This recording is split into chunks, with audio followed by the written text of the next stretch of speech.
He had been blind for 23 years. He couldn't see people, couldn't see faces, couldn't even see his own reflection. But last night, he called 911, shaking, whispering, "There's someone in my house." And I just saw him. The operator froze. Because blind people don't see shadows. They don't see movement. They don't see figures standing in doorways.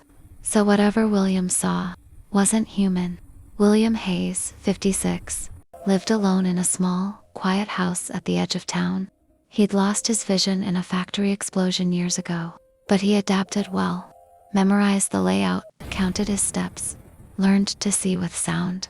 His world was darkness, predictable, silent, safe, until last week. It started with footsteps, soft ones, not upstairs, not outside, inside his living room. At first, he thought it was his mind playing tricks. Echoes, pipes, old houses make noises. But then came the breathing, slow, heavy, like someone standing inches away. "Who's there?" he'd ask. Silence was the only answer. He told himself it was nothing, just the house settling. But then came the nightmares, dreams so vivid they felt real. Dreams of someone watching him, standing behind him, whispering his name. But he was blind. He didn't see things until the night he did. It was 2:13 a.m.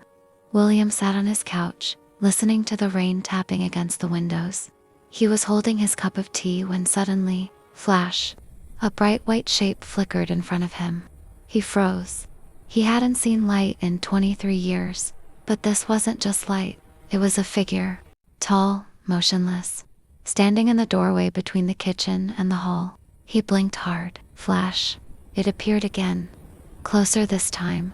His breath caught in his throat. Who are you?"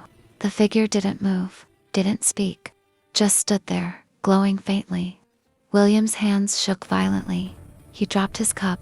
When it shattered, the figure vanished. He called his doctor the next morning. "Maybe it's a hallucination," she said gently. "Stress, exhaustion, trauma." But hallucinations don't sigh. They don't shift weight. They don't walk across wooden floors at night. And they definitely don't whisper your name. 3 days later, it happened again. He woke at 3:07 a.m., chest tight. Someone was sitting at the foot of his bed. He felt the mattress dip. He heard breathing. But this time, he didn't just hear it. He saw it. A blurry shape, sitting, facing him. "Please leave," he whispered. The shape tilted its head slowly, like a curious animal. Then it rose. The bed lifted with its weight. William scrambled backward, falling to the floor. His world flashed white again, and the figure rushed toward him. He screamed. When the lights faded, the figure was gone. He finally called 911 that same night. "Sir, you're saying you saw someone?" the operator asked. William's voice cracked. "Yes, and I can't see." 2 officers arrived within minutes. Younger men, nervous. They checked every room, every closet, every corner. Nothing. "No signs of forced entry," one said softly. "And no one's inside." William sat trembling on the couch. "I saw him," he insisted. "A tall man, glowing, watching me." The officers exchanged a look. "Sir," the older one said, "with your condition," William snapped, "I may be blind, but I'm not crazy." Before they left, one officer placed a hand on his shoulder. "If anything happens again, call us." But they didn't believe him. Nobody ever does. That night, William didn't sleep. He locked every door, every window, sat upright in his chair with the lights off. At 4:02 a.m., he heard it, a soft dragging sound, coming from the hallway. He gripped his cane tightly. "Stay away," he whispered. The dragging stopped.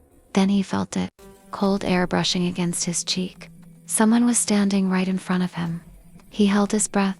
Then, flash, the figure appeared inches away, white, tall. But now William could make out something else. 2 hollow black eyes, a mouth stretched too wide, skin too smooth, a face that didn't look human at all. It leaned down and whispered, "Now you can see me." William screamed and swung the cane wildly. It passed straight through the figure. Not flesh, not solid, not human. The figure straightened slowly. and then vanished. The next morning, officers found William unconscious in his living room. His heart nearly stopped from terror. They rushed him to the hospital. When he woke, the doctor asked, "William, what did you see?" His voice was barely a whisper. "Something that was never alive." The doctor frowned. "What do you mean?" William stared at the ceiling. "I don't think it broke into my house. I think it's always been there, waiting for me to see it." When the officers reviewed the audio from William's 911 call, they heard something chilling. At 2:14 a.m., right after William said, "There's someone here," a second voice whispered faintly on the line. Not his voice. Not the operator's. A deep, distorted whisper. "He sees me." The investigation was closed the next day. William never went back home, and neighbors still report lights flickering in his windows. Long after the electricity was shut off, some swear they see a tall white figure standing in the hallway, waiting for someone else to see it.